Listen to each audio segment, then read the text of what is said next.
不能去机场。雷蒙的神情一沉，立刻说道：歌者，送我离开兰斯尼亚，现在我只相信你。他知道整个情报局上上下下几乎所有人在见到自己的时候都是唯唯诺诺，甚至那些地位很高的副局长也是如此。平时能和自己平等对话的只有歌者这位 S 级调查官了。而到了这种关头，雷蒙唯一能信任的同样也只有他。歌者听着对面的急促语气，叹了一声：雷蒙，我的兄弟，这几年你堕落的速度实在是太快了，要是放在以前，以你的实力和心性，就算是死也得拼掉对方一大半的主力，可现在我都快不认识你了。雷蒙低吼道：不要说这些了，歌者，送我离开。歌者却停顿了一下，才说道：帮你当然可以，但你得答应我一个条件。雷蒙的眉头狠狠皱了起来。我们是兄弟，你救我还要谈条件？歌者的声音恢复了冷静。你把局长之位让给你的女儿尤利亚，我保你安然无恙，不然整个情报局都要面临华夏的怒火，你这些年的心血也将彻底毁于一旦。听着这明显疏离的话语，雷蒙狠狠皱了皱眉头。歌者，你竟然背叛我，我万万没想到你会在这种时候对我逼宫。歌者淡淡地说道：谈不上背叛，我们是朋友，是兄弟，我这么做是为了保全你的心血，保全整个情报局。只有尤利亚上台，各方势力才不会有任何的意见，情报局才可以继续保存下来。如果我不同意呢？雷蒙的满口牙齿都快要咬碎了。这时候还看不透利弊，你的嗅觉退化得太严重了，真的已经不适合坐在那个位置上了。歌者再度叹了一声：一次行动就暴露了自己，你简直粗心大意到了让我难以置信的程度了。雷蒙咬着牙发着狠：好，如你所愿，我现在就宣布让尤利亚继承我的位置。歌者说道：用你的账号把这个消息发到情报局所有人的邮箱里，这件事就算结束了。用不着你来教我。雷蒙说着停下了车子，开始发邮件。每打出一个字母，他都是咬牙切齿。在雷蒙看来，今天无论从任何一个角度上来说，都是对他身心的全面侮辱。在写好了退位的内容之后，他的手在发送键上面悬停了好几十秒，眼光狠狠颤动，手指似乎都在发抖，迟迟按不下去。手机免提里又响起了歌者催促的声音：雷蒙，快点，你的时间很宝贵，耽误不起。当雷蒙按下发送键的之后，浑身的衣服已经被汗水湿透了，就像是刚刚大战了一场。歌者，邮件我已经发完了，但我必须告诉你的是，以尤利亚那柔柔弱弱的状态，我即便让出局长之位，整个情报局也依然是由我说了算。歌者并没有在这个问题上和雷蒙争辩，他说道：可以了，你答应我的事情做好了，我答应你的事情也会做到的。雷蒙说道：送我安全离开兰斯尼亚，返回欧洲。其实如果单单面对暗影和标准烈日，雷蒙倒不至于如此慌张失措。最主要的，他在华夏方面泄露了行踪，这就太要命了。不，你不能回欧洲，如果华夏方面要抓你，必然会先从欧洲进行布控。歌者说道：对了，我让情报局的技术小组监听了阿巴克的所有通话，你的行踪就是被他一时嘴快才说出来的。这个混蛋！雷蒙咬牙切齿。雷蒙，往东南方向开10公里，有一所米国援建的小学，在学校的楼顶上有一台直升机。歌者说道：你开着那架飞机离开兰斯尼亚的国境，去土勒尼亚的巴托梅乌港。抵达港口之后，会有人送你上船，那是一艘开往拉丁美洲的商船。好。雷蒙立刻拐弯前往东南方向。联想到歌者的能力，他觉得这个安排非常安全，每一条线路都合乎情理。10公里很快就到了，前方果然是一所小学。此时正是假期，学校里空无一人。雷蒙直接用车子撞开了校门，径直开进校园里。看到顶楼的那架直升机，心中稍稍安定了一些。回想着这一路奔逃的经历，雷蒙觉得自己的行为简直就是个笑话。但在他看来，自己既然能把情报局交出去，就能随时拿回来。毕竟这是自己亲手创立的势力。这次大意了，但绝对不会有下一次了。雷蒙自言自语，眼里有着难言的悔意。他以前其实是个非常善于自我反思的人，但这些年来成为了上位者，已经在不知不觉间把这个习惯给抛却了。雷蒙，歌者的声音再一次的响起。我得到确切消息，你留在那架私人飞机上的几个贴身保镖，已经全部被华夏特种部队击毙了。他们是因为你的自大和鲁莽，才落到如此地步。雷蒙听到这个消息，顿时无比恼火。那几个贴身保镖都是跟着他多年的其中一人，还是和亚当斯实力不相上下的超级高手。但即便心中在滴血，雷蒙嘴上也仍旧说道：我花钱养着他们那么久，他们应该早就做好了为我而死的觉悟。歌者闻言叹了一声，说道：雷蒙，这是你我之间的最后一次通话了，祝你好运，我曾经的兄弟。什么意思？雷蒙感觉到有些不太妙。然而歌者已经切断了通话。混蛋，背信弃义的混蛋！雷蒙骂了一句，随后打开车门，快步跑到了楼顶。直升机看起来是完好的，舱门也打开了一条缝，并未上锁。然而雷蒙却停下了脚步，眼神里流露出了危险的光芒，周身的力量已经开始运转了起来。谁？给我出来！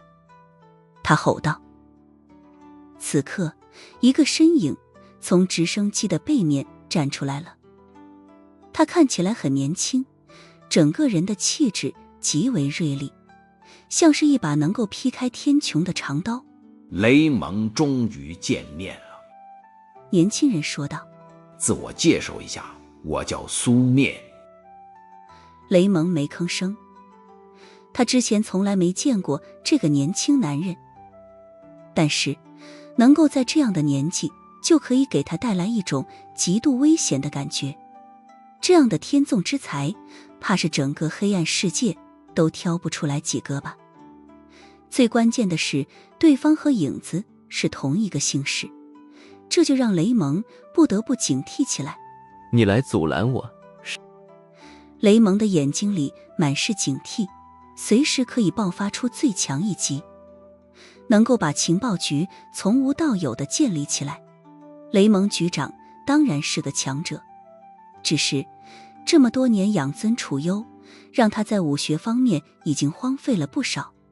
哪怕现在依然很厉害，但也远远不复全盛时期。你应该早就听说过我的。苏念的手里拎着一把刀，说话间他走了过来，靠在直升机的舱门上，说道：可从你听到我的名字之后的反应来看，你手底下的亚当斯应该叛逃了。雷蒙的眉头一皱，冷冷说道：你说的是什么意思？他一直以为亚当斯死了。苏念淡淡说道：你的儿子考克斯死于我之手，而那个叫亚当斯的家伙也被我斩断一臂。我让他回去把这事儿告诉你，他显然没这么做。什么？是你？雷蒙的眼睛里金光爆闪。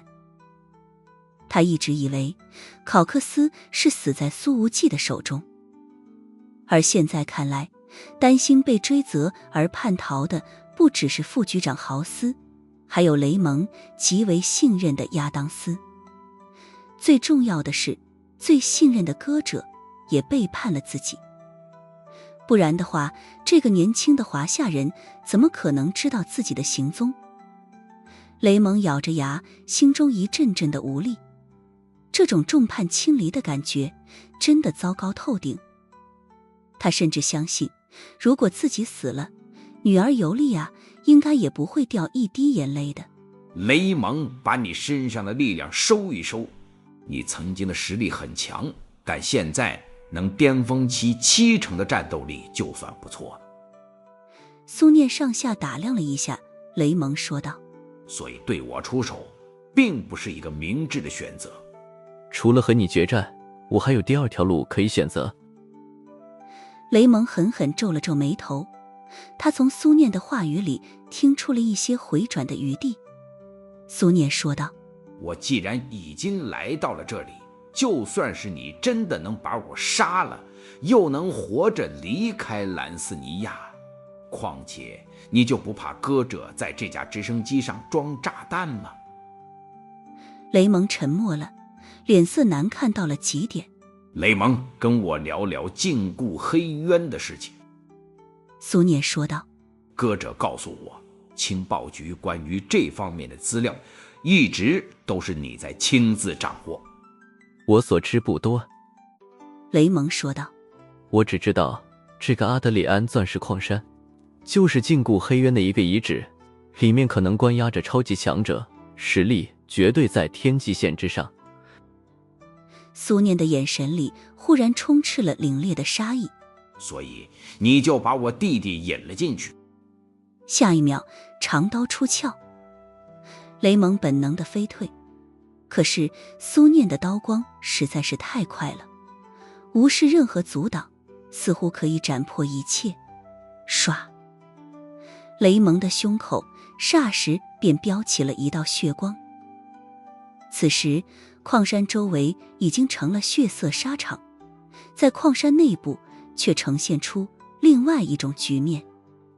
苏无忌就像是失了智一样，一直在对着岳冰凌锁着吻，双手隔着衣服乱来。虽然他在这方面已经从江晚星的身上培养出了一点经验，但在没有理智的支配下，他也没有做出任何进一步的动作。岳冰凌早就彻底放弃反抗了，对方的两只爪子爱放在哪里就放在哪里好了。反正这样的画面也曾在自己的梦里出现过很多次了。两人这么近距离地接触了一番，岳冰凌身上那被地下湖水湿透了的衣服都快要被苏无忌的滚烫体温给暖干了。可是就在岳冰凌已经被亲得迷迷糊糊的时候，耳朵里的通讯器中忽然响起了邵永阳的声音：冰凌，你在哪里？是否安全？请回话。邵永阳说道。这一道声音直接把岳冰凌从情迷意乱的状态里拉了出来。见鬼了，两人光顾着亲了，居然没有发现这里竟然已经有信号了。这通讯器的质量着实不错，在水里泡了好几遍还能继续使用。我很安全，找到无忌了，他在发烧。岳冰凌说道。他简直烧得不行。如果说人体的极限温度是42、3度的话，岳冰凌觉得这时候的苏无忌起码得50、60度了。可看他现在这一身蛮劲的样子，也不像是会留下后遗症啊。邵永阳说道。无忌发烧了，我现在带队进去支援你们。你不要进来，我们被地下河冲出很远，再想办法出去。岳冰凌还没说完，苏无忌的嘴巴就凑了上来，把他的后半截话被堵在了喉咙里。冰凌，你怎么了？邵永阳问道。岳冰凌的冰颜已经滚烫了。我没事，不要担心。你的声音听起来也不对劲。邵永阳说道。你不会也发烧了吧？答对了，岳格格也快烧起来了。等我消息。岳冰凌又强调了一遍，但尾音有点隐隐的发颤，又补充了一句：我没事，完毕。再这样下去，就快有事了，快要出大事了。邵永阳那边发现被切断了通话，不禁觉得有点不太对劲。他站在矿洞门口，认真思考了一下，才说道：冰凌不是没轻重的人，我们等他消息，既然有限号，就问题不大。过了10几分钟之后，苏无忌的眼睛里仍旧充满了迷糊，手和嘴的动作却仍旧不停。穿着作战服的岳冰凌彻底放弃了防守，就这么简单地抱着这个男人，任由他跟个孩子一样拱来拱去。然而这个时候，岸上那小型神庙的石门忽然打开了，嘎吱嘎吱。在这种凝密的环境里，这石门被推开的声音简直让人毛骨悚然。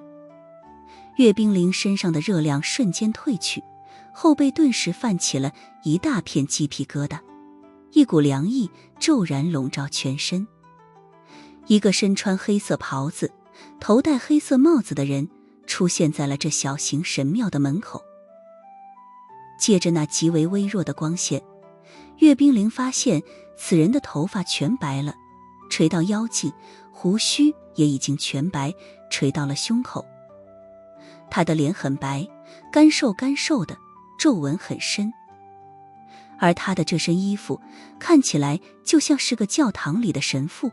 已经好一段时间没人送饭了，这里是被放弃了吗？这老神父看着苏无忌和岳冰凌，浑浊的眼睛似乎闪过了稍稍意外的神色。从外面来的客人。而这个时候，苏无忌仍旧浑然不知所觉，还趴在岳冰凌的身上寻找着他的嘴唇呢。呵呵，我已经很久没有见过外来者了，看来这一片美妙的文明遗迹真的被放弃了。对了，这里叫什么来着？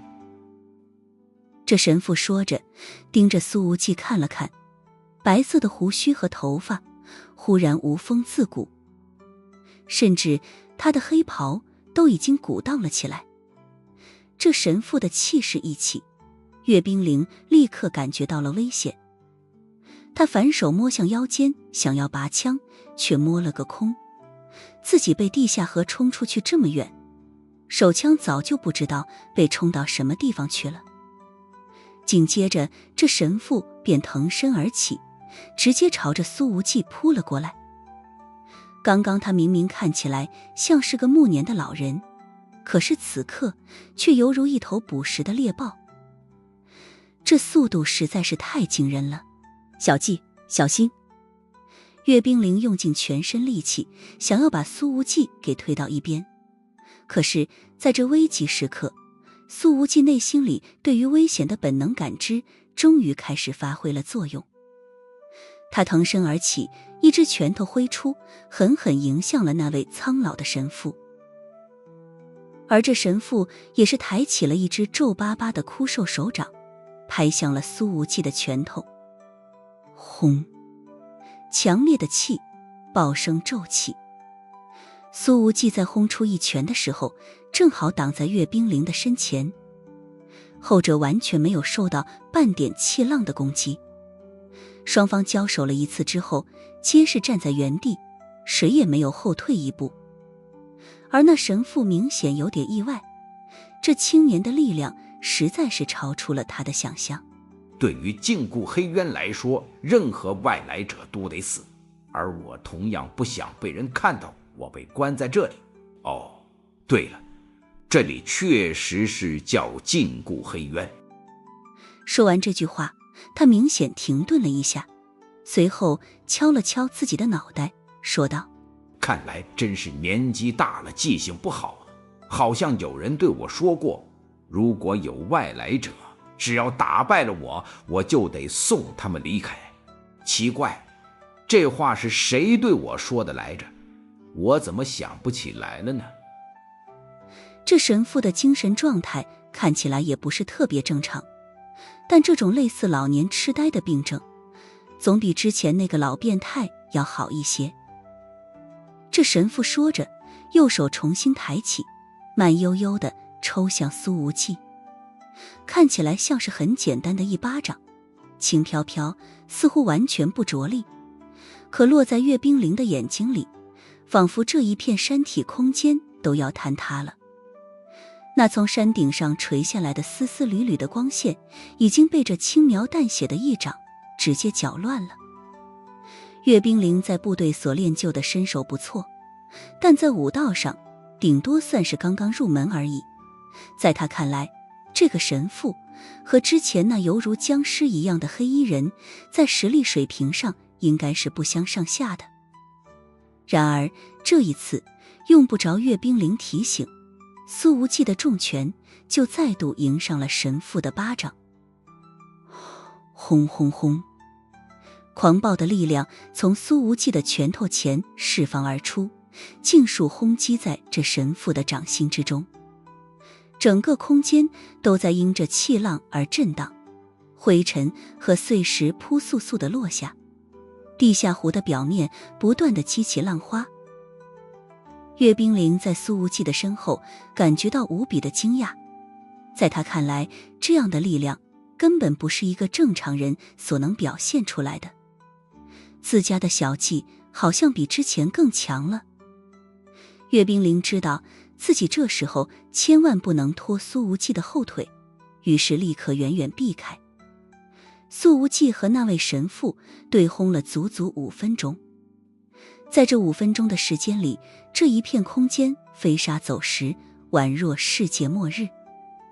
5分钟之后，双方已经不止于对轰了。苏无忌明显招式全出，那种移形换位的速度让岳冰凌的眼睛都捕捉不清了。至于气爆声更是无比密集，如同夏日雷暴天气里的无穷惊雷。而那苍老的神父虽然仍旧是站在原地，可身形已经高速旋转，双臂在空气中带出残影，精准地迎接着苏无忌的每一次攻击。砰！随着一道更加响亮的气爆声响起，两人的身形直接定格了。这一刻，岳冰凌分明看到苏无忌马步前冲，拧腰发力，他的重拳结结实实地落在了神父的胸口。在停顿了几秒钟之后，苏无忌仍旧没有动，整个人就像一个充满了张力的雕像。而这个神父则是往后面噔噔噔地连续退了好几步，随后一屁股坐在了小型神庙门口的台阶上。老了，真的老了。这神父盯着自己的胸口看了看，说道：要是换作以前，我应该能直接把你手腕的骨头给震断了。而岳冰凌并没有庆祝这胜利，他立刻奔到了苏无忌的身边，扶住了他的身子。小季，你怎么样？这一次触碰之下，他惊喜地发现苏无忌此刻的体温已经不再滚烫，回到了正常的范围，而他的眼神同样也已经恢复了清明。似乎刚刚那一通狂暴的攻击，把苏无忌体内那些狂躁的力量全部释放出来了。冰凌，我没事啊，我们怎么会在这里？苏无忌问道。他确实已经想不起来发生了什么，看来脑子真的被烧糊涂了。岳冰凌说道：此事说来话长，你现在的身体状况？我没事的啊。苏无忌盯着自己的拳头看了看，随后又看向了那神父，微微眯了眯眼睛，说道：您老人家还知不知道自己是谁？神父摇了摇头：时间太久远了，我老了，想不起来自己是谁了。但你打赢了我可以送你们离开。苏无忌看着那张苍老的脸：你是欧洲天东教廷的红衣主教范斯？范斯这名字有点熟悉，是我吗？这神父说着，抚了抚胸口，咳嗽了好几声。苏无忌那一拳给他造成了明显的内伤。苏无忌其实也很意外，他没想到自己居然在这儿看到了这位消失10余年的大人物。他很想知道在范斯的身上发生过什么，但苏无忌更迫切的想要知道的是另一个问题。我想找一个华夏人。苏无忌说道：范斯主教您见过吗？我并没有见过一个华夏人。范斯说道。闻言，苏无忌的眼睛里难掩失望。然而范斯说完，却站起身来，再次推开了这小型神庙的门，说道：但我见过一群。苏无忌满肚子的疑问，他不知道自己是怎么来到这里的，也不知道是怎么打赢了范斯，更不知道自己的身体现在到底处于了一种什么样的状态里。但这些疑问和范斯主教刚刚的那句话相比，已经都不重要了。这位老主教见过一群华夏人。苏无忌的目光看着那被推开的石门，震惊地说道：难道他们在这里？范斯主教没说话，揉着被苏无忌打伤的胸口，缓步走了进去。走，我们也去。苏无忌拉着阅兵铃，明显很激动。刚刚那一通明显超出平日里实力的暴力输出，并没有让他感觉到虚弱，反而此时浑身暖洋洋的，就像是刚刚蒸了一场桑拿，通体舒泰，极为轻松。阅兵铃一看苏无忌这样子，就知道这家伙根本不知道他刚刚对自己做了些什么。如果能找回所有人……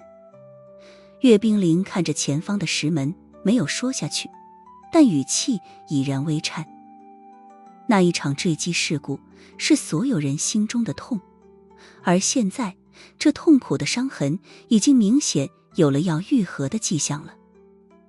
前面的小型宫殿看起来不过是一个篮球场大小，由于山顶裂隙里的光线不再能照进来，所以里面的视线条件非常差，几乎又恢复了伸手不见五指的状态。来吧，范斯主教说道。他们应该已经在这里面待了很久了，我也不太能记得清楚什么时候来的。紧接着让苏无忌震惊的场面出现了。随着范斯的走动，在宫殿内部的墙边亮起了一盏又一盏的感应灯。这些墙角感应灯所产生的暖光虽然不那么亮，但已经足以照亮脚下的路了。这是石头打造的宫殿，不知道存在了多少年，但里面却并没有任何的发霉味道，也没有一丁点的青苔。石壁光滑如镜，虽有岁月的痕迹，却不曾被附着时间的尘埃。用电的现代感应灯和这极有可能是公元前流传下来的石头宫殿形成了奇妙的和谐感，也越发让人感觉到这里的不同寻常。苏无忌紧紧攥着阅兵铃的手，两人随后都止住了脚步，因为他们都看到在侧面有好几个石室，每个石室里都摆着好几张石床，每张床上都睡着人。这些人都穿着蓝白条纹的衣服，看起来就像是病号服一般。他们静静地躺在床上，眼睛紧闭，面目苍白，看起来相当虚弱。这场面的视觉冲击力实在是太强了。苏无忌的呼吸已然急促了起来，因为眼前的10几个人全部都是华夏面孔。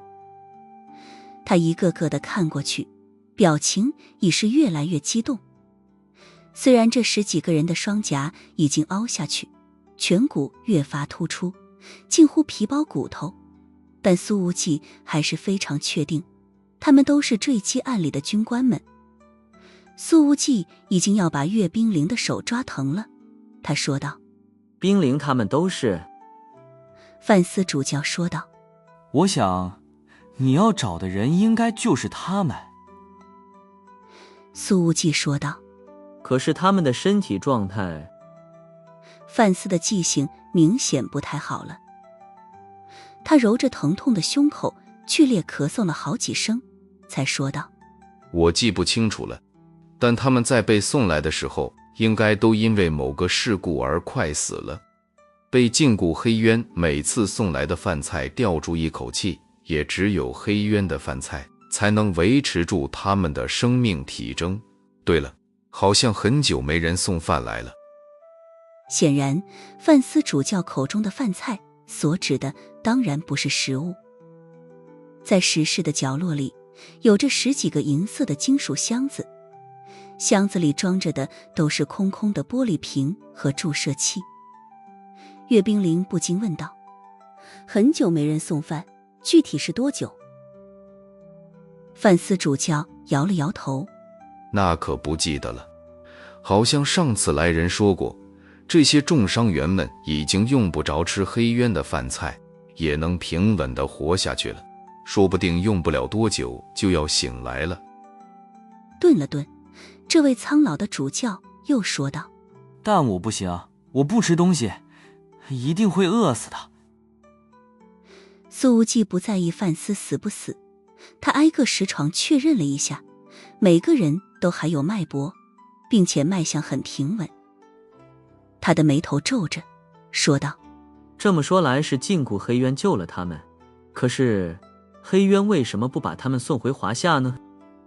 以范思现在的思路状态，大概想不明白这么复杂的问题，他也懒得想，而是说道：“我累了，年轻人，你赢了我，可以走了。”苏无忌说道：“我想把所有人都带走。”范思又想了想，随后说道：“那很简单，让他们也打赢我。”这14名华夏军官此刻对外界并没有感知，近乎于植物人了，让他们打赢范思，这不是开玩笑吗？苏无忌大概已经知道了，是之前那个犹如僵尸一般的黑衣死变态，逼着自己打破了几个动作之间的力量流转壁垒，使得自己的力量洪流更加凶猛，将整体的战斗力生生拔高了一截。而现在，苏无忌已经把体内狂暴乱走的力量全部轰出去，整个人进入了清醒冷静的状态。这种状态下，虽然在暴力输出方面不如刚刚把范思主教一拳打退的时候，但比起进入矿洞之前，还是有了很明显的提升。在这种身体状态的支撑下，他不介意再跟这位红衣主教好好战上一场。岳冰凌说道：“主教，我们想要带他们离开，他们的身体状态已经很虚弱了。我想怜悯世人的天东教廷应该不会眼睁睁地看着他们死在这里。”岳冰凌很少说那么长的话，但是这不代表他不会说。此时这句逻辑清晰的话直接让范思陷入了沉默之中。苏无忌有点意外于岳冰凌的表现，他用力握了握对方的手，后者也用力反握了2下。我想想，我好像确实是个神父。范思走到了一旁坐下来，双手晃着脑袋。我已经想不起来很多事情了，但觉得你说的很有道理。好吧，你们现在走吧，教廷就应该是怜悯世人的，需要我帮忙吗？岳冰凌松了一口气。苏无忌说道：“如果主教先生能帮我们把他们全部抬出去，就太好了。”范思似乎又想起了什么，他说道：不，那个家伙说过，我只能给打赢我的人指明道路，多余的忙不能再帮了。说着，他站起身来，走到了宫殿的最后方，说道：穿过后面的这条墓道，你们就能彻底离开禁锢黑渊，抵达光明之所在。谢谢娘。苏无忌很认真地说道。他背上了一名华夏军官，转头一看，岳冰凌也背了一人。其实以苏无忌的力量，同时背好几个都不成问题，但他担心这些华夏军官的身体状态太脆弱，于是只能一次背一人。他们随后走进了宫殿后方的墓道。苏无忌能够感知出来，这一处墓道有一些向上的坡度，而墓道两旁同样有着库尸王国的石刻，只是这里的石刻痕迹已经很斑驳了，受损严重。走了足足半个小时，两人才到达了墓道的尽头。这尽头竟然是一扇防盗门，这现代的金属门和公元前的墓道所产生的反差让人头皮发麻。苏无忌走过去，伸手压了一下门把手，开了。和绝大多数防盗门一样，这扇门从里面是可以打开的，而他们恰巧正处于门内侧。打开之后，苏无忌和岳冰凌便看到了一条长长的通道。这通道明显现代化了许多，刷着白墙，有着壁灯。苏无忌的手在门边的开关按了一下，灯光接连亮起来，这种感觉可比阴冷潮湿的墓道好太多了。两人走出了通道，又打开了两扇门，便看到了很多类似于车床的加工设备。这似乎是一个车间，但是空无一人。这是钻石加工厂，应该废弃一段时间了。苏无忌看了一眼岳冰凌，声音之中似有感慨：小玲玲，我们回到人间了。望着眼前的青年，岳冰凌眸光轻动，点了点头，眼眶已然变得微潮。之前在这山体里的生死挣扎简直如梦一般，岳格格此刻再度回想起来，还是有着极强的不真实感。你先在这里等着，我进去跟人。苏无忌把处于昏迷状态的军官平平放在地上，笑着说道：我知道你想和我一起回去，但背着一个成年人走那么远很累的，我可不想让我家玲玲累着。岳冰凌很果断地说道：好。等苏无忌进去之后，岳冰凌揉了一下微肿的嘴唇，打开通讯器说道：定位发送，呼叫支援。2个小时之后，邵飞虎坐在会议室里说道：今年对于烈士家属的慰问工作一定不要流于形式，对于烈士子女的身心健康必须关切到位，甚至我们需要知道这些孩子们在学校里有没有受欺负，有没有被霸凌。他的话还没说完，会议室的门便被推开，上校秘书满脸激动地出现在了所有人的眼里。这一次，邵飞虎当然没有再斥责对方扰乱会议秩序，他在看到这秘书的神情之后，自己的表情也陡然激动了起来，腾地一下站起身来。快说。已经找回了邱国栋和李冰凉，难道说现在又有好消息了？事实上，在过去的几个小时里，首都军区的每一个角落都弥漫着振奋的情绪，而接下来这种情绪必然还会持续很长一段时间。首长14人，无忌又找回了14人。上校秘书狠狠抹了一把眼泪，加重了语气说道：全都活着。哗，在短暂的寂静过后，欢呼声已然要掀翻会议室的房顶。非洲的战事似乎已经告一段落。苏无忌坐在钻石矿山之上，望着远处那些还没被血染红了的土地，眼睛里弥漫着未散的硝烟。哥厉害呀！苏无忌说道。不愧是我华夏的超级兵王一个人，干翻了一个步兵旅。身穿黄色迷彩服的苏安邦就坐在他的旁边，非洲的风沙吹着他年轻的脸，说道：又不是我一个人干的。顿了顿，他补充了一句：这次还是你和弟妹厉害。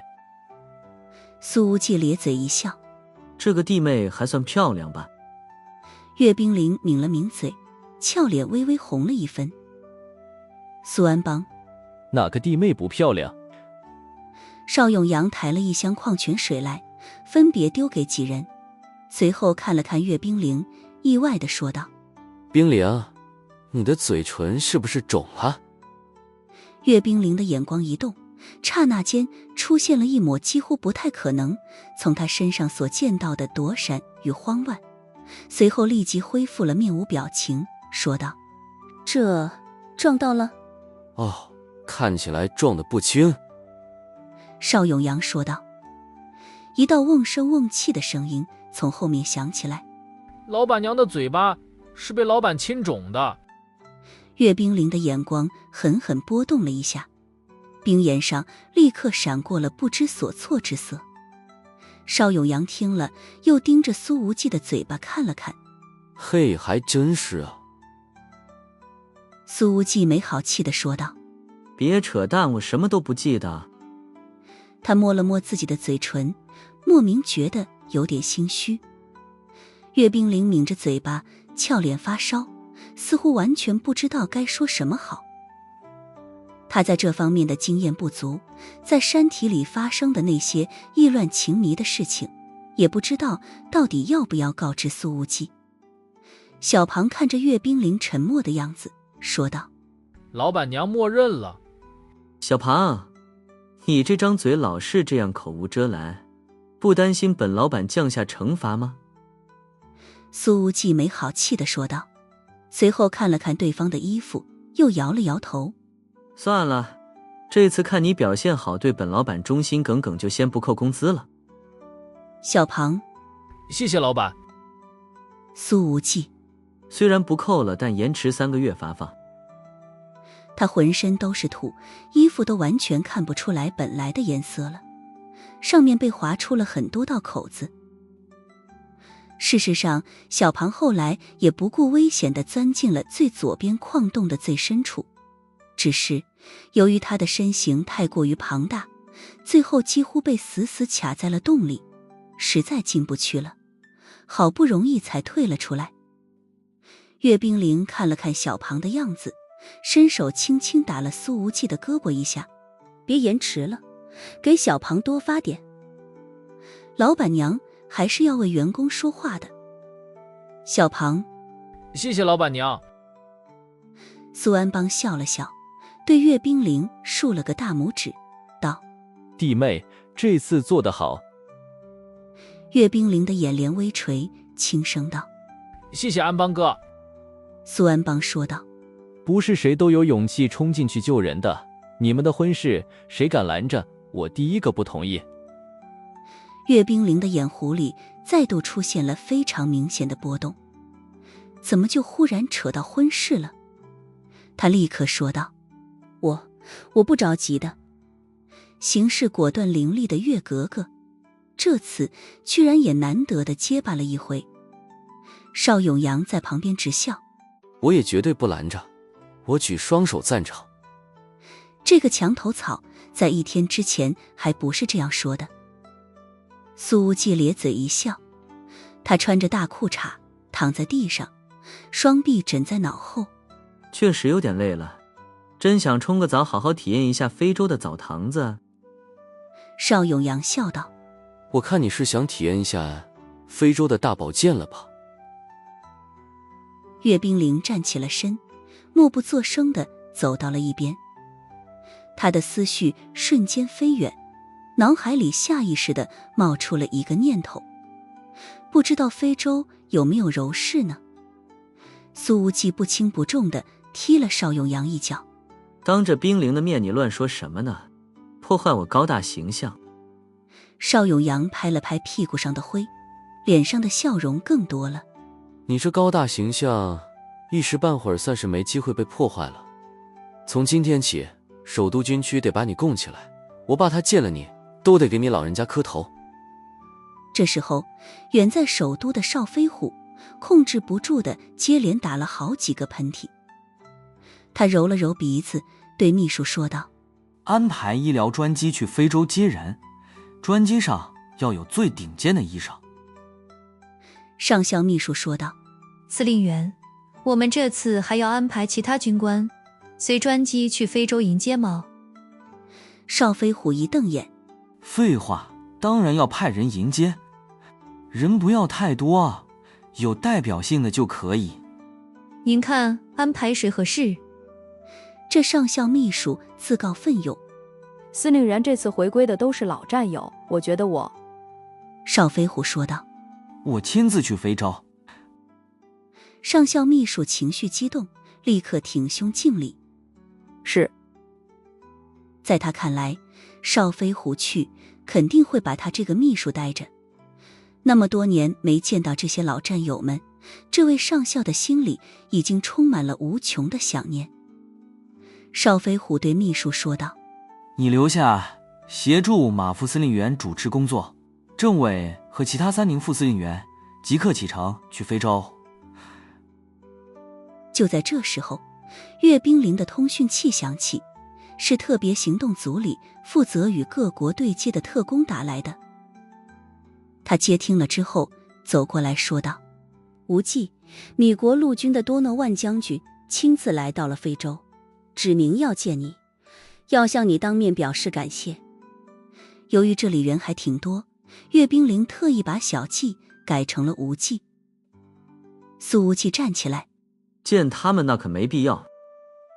阅兵营立刻说道：好，我去回绝这事。岳格格才不愿意让自家小季做他不想做的事情，即便对方是在世界军界声名显赫的多诺万。苏安邦看了看苏无忌这身打扮，笑着说道：裤衩子都烂了好几个洞了，好歹换一件，不怕走光啊。走光就走光，你们又不是没见过。苏无忌说道：小庞，老板娘也见过吗？我没见过。阅兵营走到一边去了。苏无忌看了看旁边的高大男人，没好气地说道：小庞，把你的衣服脱给我。是，老板。小庞说着，立刻开始脱裤子了。等我一下。对于某个老板的剥削嘴脸，阅兵营实在无语了。他说道：我已经让万队长去找衣服了。小庞说道：是的，老板的个头，穿我的衣服，裤腰带都勒到脖子了。苏无忌咬牙切齿：小庞，真当我不敢扣你钱？这时候，万辉尘正好拿着一套备用的迷彩服走了过来。苏无忌才刚刚换上衣服，阅兵营和万辉尘就同时接到了烈焰大队侦察组的汇报。报告，兰斯尼亚陆军的2个整编步兵旅正朝着阿德里安钻石矿山推进，预计半小时就能抵达。阅兵营的眸光骤然一冷。苏无忌呵呵一笑：现在还要打，这群家伙还没吃够亏吗？苏安邦随即起身，对着通讯器说道：标准烈日，通知你们的阿帕奇空中战队立刻向钻石矿山集结。对，我说的是全部。身为华夏陆军上校，他直接对这个纵横非洲大陆的佣兵团队发号施令了。苏安邦说完，便径直走向了停在远处的武装直升机。他的背影看上去宛若变成了一柄利剑，和刚刚那聊天之时的随和状态截然不同。阅兵营冷声说道：万队长，你先指挥烈焰大队进行防御布控。万辉尘立刻去安排了。而这个时候，侦察兵再次传来了消息：情报更新，前往阿德里安矿山的不只是2个步兵旅，还有兰斯尼亚的总统车队。苏无忌的眼睛直接眯起来了。兰斯尼亚的总统都来了，这家伙真以为自己不敢把他弄死吗？对于兰斯尼亚政府军背信弃义的一系列行径，华夏方面已经极为不爽了。而现在，这位目光短浅的军阀总统居然还要不知死活地往枪口上撞，是有点意思。苏无忌站起了身，对着苏安邦喊道：哥，让标准烈日辛苦辛苦，你带着他们直接去这国家的总统府一日游。苏安邦停下脚步，转身竖了个大拇指，笑道：咱们兄妹几个谁也没有你的鬼主意多。半小时后，苏无忌的视野里出现了密密麻麻的运兵卡车，一眼都看不到头。而被这些运兵卡车所围在中央的，则是一排豪华车队，每一台都是奔驰定制的防弹轿车。苏无忌举着望远镜一扫，便看到了卡车队伍里的各式重机枪和迫击炮，甚至还有几十台装甲车。这种阵容都派出来了，要是对方今天真的奔着毁掉钻石矿山来的话，烈焰大队这边还真的可能会遭到重创。密集的车辆一直行驶到了钻石矿山的门前，广播才响了起来：我是兰斯尼亚的现任总统古伊萨元帅，华夏人让出阿德里安矿山，并且赔偿我兰斯尼亚的所有损失，我就让你们活着离开非洲。现在的兰斯尼亚是军政府，古伊萨曾经是陆军的副总司令，前几年率领部众发动政变，直接占据了总统之位，同时还给自己封了个元帅的称号。在古伊萨当政的这几年来，兰斯尼亚政府贪腐横行，经济发展完全停滞，人民生活水平每况愈下，眼看着就快要民不聊生了。苏无忌对着万辉尘示意了一下，后者喊道：华夏特种大队前来解救人质，遭遇兰斯尼亚政府军围攻，关于此事，我们正要向古伊萨总统讨个说法。古伊萨的冷笑声响起：在兰斯尼亚这片土地上，从来没有人敢和我谈条件，政府军的第2步兵旅都伤亡了1/3，华夏人要是拿不出让我满意的赔偿条件，你们所有人都要死在这里。而这时候，邵永阳把自己的通讯器取下来，递给了苏无忌，笑眯眯地说道：插吼你的是个美女。岳冰凌的通讯器里也能听到对方说话，他的冰颜之上毫无表情。苏无忌带上通讯器，里面传来了一个娇逸无限的女人声音：苏无忌大队长，多诺万将军要向你当面表示感谢。米国陆军司令部卫队和三角洲部队已经抵达兰斯尼亚，我们正在前往阿德里安矿山的路上。稍稍停顿了一下，那边的女人明显压低了声音，悄声道：亲爱的，我很想念你的手。亲爱的，我很想念你的手。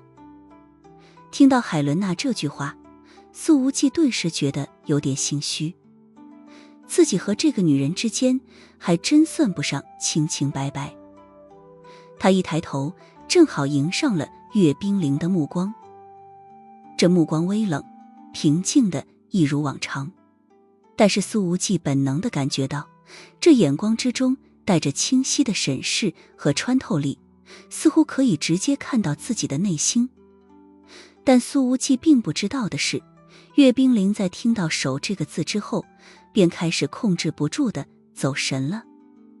在那一片山体空间里，苏无忌的手可是把他全身上下都探寻了个遍。虽然当时隔着衣服，但是对于从未经历过此事的岳格格来说，现在回想起来，那画面仍旧具有极强的冲击力，连角落里都没放过。岳冰凌走神地想着，搜身都没那么过分。然而这个时候，通话已经结束了，苏无忌看向了岳冰凌，讪讪一笑，解释道：冰凌跟我通话的是黑水公司的周记组长，之前跟他有过几次合作，叫海伦娜。岳冰凌收回心神，问道：他说想念你的手。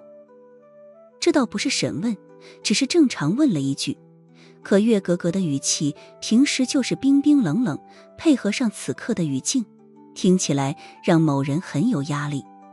事实上，苏无忌愿意主动来跟他解释这件事，已经让岳格格心里的感觉很好了。苏无忌说道：上次他来华夏被黑水公司的复仇组长陷害，是我这双手救了他。哦，岳冰凌觉得自家小计已经解释得很详细了，他本来也不想逼问，于是说道：明白了，他的确是要好好谢谢你的手。这话听起来怪怪的，苏无忌不禁抹了一把汗。电话那边古伊萨的声音还在响起：华夏人，给你们20分钟，派出3个谈判代表来，不可以携带任何武器，不然我会让火炮团直接把整个钻石矿山夷为平地，到时候你们每个人都会被炸成碎片。此时，在一台奔驰的防弹轿车里，坐着一个身穿军装的中年男人，他剃着光头，肩膀上挂着元帅军衔，皮肤纯黑，五官算得上浓眉大眼，平时总是喜欢微微皱眉，尤其是出现在新闻里的时候，给人的感觉比较阴狠。但此刻古伊萨神情明显有些得意，似乎胜券在握。虽然自己这边损失了好几百人，甚至连装甲团和特种突击营都全军覆没，但在心腹阿巴克之前的建议下，古伊萨已经坚定不移地认为，华夏人做得越过分，对于兰斯尼亚的未来就越有利，自己在谈判桌上也就能够争取到更多的主动权。元帅，为什么我们只让他们派3个人来谈判？一旁的政府军副总司令说道：我们可以让华夏特种兵们派出10个人或者20个人，然后直接全部扣押，让华夏出大笔的赎金。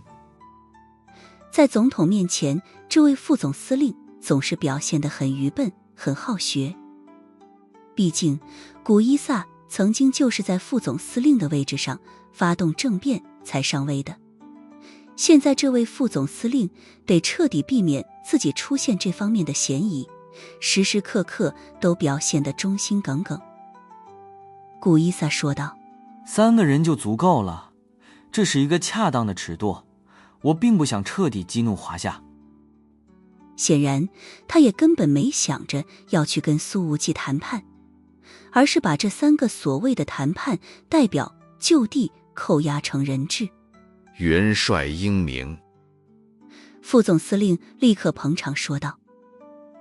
古伊萨笑呵呵地拿起了通讯器说道：已经过去5分钟了，华夏人，你们最好快一点，兰斯尼亚政府军的几百个炮口已经对准你们的脑袋了。